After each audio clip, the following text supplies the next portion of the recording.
Hello दोस्तों, स्वागत है आपका मेरे चैनल में। आज मैं आपके लिए एक रियल इंसिडेंट लेकर आई हूँ। ये कहानी उस लड़के की है जो वेस्ट बंगाल के हुगली शहर में रहा करता था। यहाँ मैं उसका नाम मेंशन तो नहीं करूँगी, बट हम इस कहानी में उसका नाम गोलू रखते हैं, तो एंड तक जरूर बने रहिएगा। चलिए स्टार्ट करते हैं। गोलू अपने गाँव कभी कभार जाया करता था। हालांकि उसका जन्म वहीं हुआ था, बट वहाँ अच्छे स्कूल्स ना होने के कारण गोलू और उसके छोटे भाई के अच्छे एजुकेशन के लिए उनकी फैमिली को शहर की ओर मूव करना पड़ा। अब गोलू इतना शरारती था कि जब भी अपने गांव जाता सबको अपनी शरारतों से परेशान करता, जैसे कि किसी के घर के आगे पटाखे फोड़ना या आधी रात को अजीब अजीब डरावनी आवाजें निकालकर आने जाने वाले लोगों को डराना। और जब इस बार गोलू अपने गांव गया था तो उसने सोचा कि इस बार कुछ बड़ा प्रैंक करते हैं, और उसने अपने गांव के कुछ दोस्तों के साथ मिलकर एक प्लान बनाया और उनसे कहा कि तुम लोग नींबू, मिर्ची, फूल वगैरह लेकर आओ। और वो खुद एक मिट्टी का पुतला बनाने बैठ गया। जैसा कि गोलू ने कहा था, उसके दोस्तों ने उसे सारी चीजें ला कर दी। ये सब चीजें रेडी रखकर वो लोग रात होने का इंतजार कर रहे थे ताकि सब लोग सो जाए और वो लोग ये प्रैंक कर सके। जैसे ही रात होती है, रात के 11 बजे के करीब ये लोग सारी चीजें लेकर गांव के चौराहे पर पहुंचते हैं और वहां एक सर्कल बना के उस पुतले को काला कपड़ा लपेटकर उस सर्कल के बीच में रख देते हैं और चारों तरफ नींबू रखते हैं, कुछ इस तरह से। और वहां से सब अपने अपने घर चले जाते हैं। दूसरे दिन जब गांव वालों ने ये सब देखा तो काफी ज्यादा घबरा गए थे कि ये किसने किया होगा। गोलू और उसके दोस्त सबकी बातें सुनकर हंसने लगे। गांव के लोगों को लगने लगा था कि ये उसी औरत ने किया होगा। आप सबको बता दूं कि ये लोग जिस औरत की बात कर रहे थे वो इन सब चीजों के लिए काफी ज्यादा चर्चाओं में थी, ब्लैक मैजिक वगैरह में, और सबको शक होता था कि ये जरूर एक डायन है, इसलिए लोग उस औरत से दूरी बनाए रखते थे। खैर, आगे गोलू और उसके दोस्तों को लोगों का डर देखकर काफी ज्यादा मजा आने लगा, तो वो लोग सोचते हैं कि आज फिर से यही वाला प्रैंक करते हैं, पर इस बार सारी चीजें उस औरत के घर के पास रखते हैं। तो जब रात होती है, ये सब उसी वक्त 11 बजे के करीब सारी चीजें ले जाकर सेम सर्कल बनाकर उस पुतले को बीच में रखकर चारों तरफ से नींबू रखते हैं। और दूसरे दिन लोगों का रिएक्शन देखने के लिए एक्साइटेड होकर सब अपने अपने घर चले जाते हैं। दूसरे दिन जब गाँव वाले फिर से ये सब देखते हैं तो काफी ज्यादा डर जाते हैं।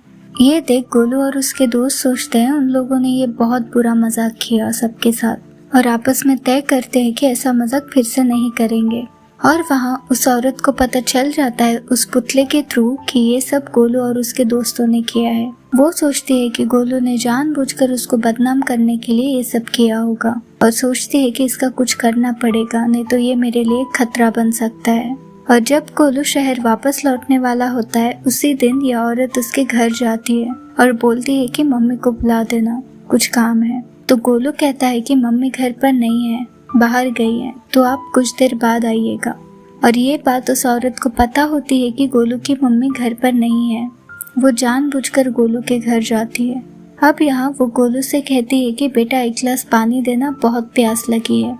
जैसे ही गोलू पानी का ग्लास लेकर उस औरत को देता है, उसे ऐसे महसूस होता है कि उसके हाथ में कोई नुकीली चीज चुभी हो, लेकिन वो इस बात को इग्नोर करता है और वो औरत वहाँ से पानी पीकर चली जाती है, क्योंकि उसका काम तो हो चुका था।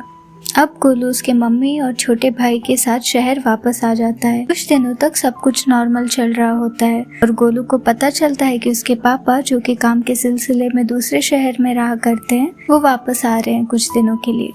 उनके घर में सब जगह खुशी का माहौल होता है। उसके पापा आते वक्त बहुत सारी मिठाइयाँ और फिश लेकर आते हैं। गोलू को फिश बिल्कुल पसंद नहीं थी, लेकिन वो उस दिन जिद करने लगा कि इसको खाना है और बिना वजह सब पर गुस्सा करने लगता है, चिड़चिड़ा सा हो जाता है। घर वाले सोचते हैं शायद पढ़ाई का टेंशन होगा इसलिए ऐसे कर रहा है, क्योंकि उसके एग्जाम शुरू होने वाले थे। फिर जब गोलू खाने के लिए बैठता है, जैसे ही फिश का पहला निवाला खाता है, उसके मुंह से खून आना शुरू हो जाता है। गोलू की फैमिली घबरा जाती है और गोलू के मामा को फोन करती है कि गोलू के मुंह से खून आ रहा है। तो गोलू के मामा बोलते हैं कि जल्दी से उसको कोलकाता लेकर आओ, क्योंकि गोलू के मामा की अच्छे डॉक्टर्स के साथ पहचान थी। हुगली से कोलकाता 1 या 1.5 घंटे की दूरी पर था, तो उसको वहाँ ले गए। ट्रीटमेंट टेस्ट वगैरह स्टार्ट हुआ, तब तक गोलू नॉर्मल हो चुका था, उसके मुंह से खून आना भी बंद हो गया था। तो उसके मामा बोलते हैं कि घर चलते हैं, आज यहीं रुक जाओ, क्योंकि रिपोर्ट दूसरे दिन सुबह आने वाला था।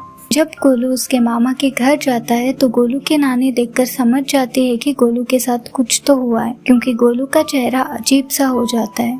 और गोलू की नानी काफी पुराने ख्यालात की थी। इससे पहले कि वो कुछ बोल पाती, गोलू के मुंह से फिर से खून आना स्टार्ट हो जाता है और इस बार कुछ अजीब सा ब्लैक कलर का खून निकलता है। सबको लगता है शायद फिश का कांटा वगैरह गले में फंस गया हो और उसे हॉस्पिटल ले जाते हैं जल्दी से। और दूसरी तरफ गोलू की नानी तब तक गोलू का पहना हुआ शर्ट लेकर तांत्रिक के पास जाती है जिसपे खून लगा था। वो बहुत बड़े तांत्रिक होते हैं जिनके पास बहुत सारे लोग अपनी प्रॉब्लम लेकर आते थे।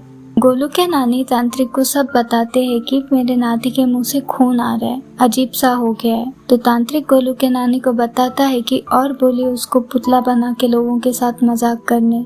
और जिस औरत के घर के पास इसने पुतला बना के रखा था उस औरत को पता चल गया और इसने उसका सेम पुतला बनाया है।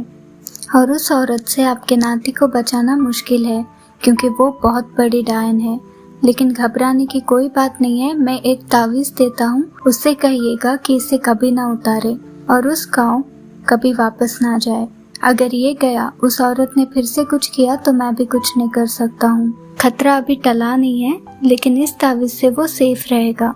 गोलू की नानी वो तावीज लाकर उसे पहना देती है और सब कुछ घर पर बता देती है कि गोलू ने क्या किया था। सब लोग उस पर गुस्सा करते हैं कि ऐसी चीजों में कभी मजाक नहीं करते और समझाते हैं कि इन चीजों से जान का धोखा भी हो सकता है। अब गोलू वहाँ कभी नहीं जाता।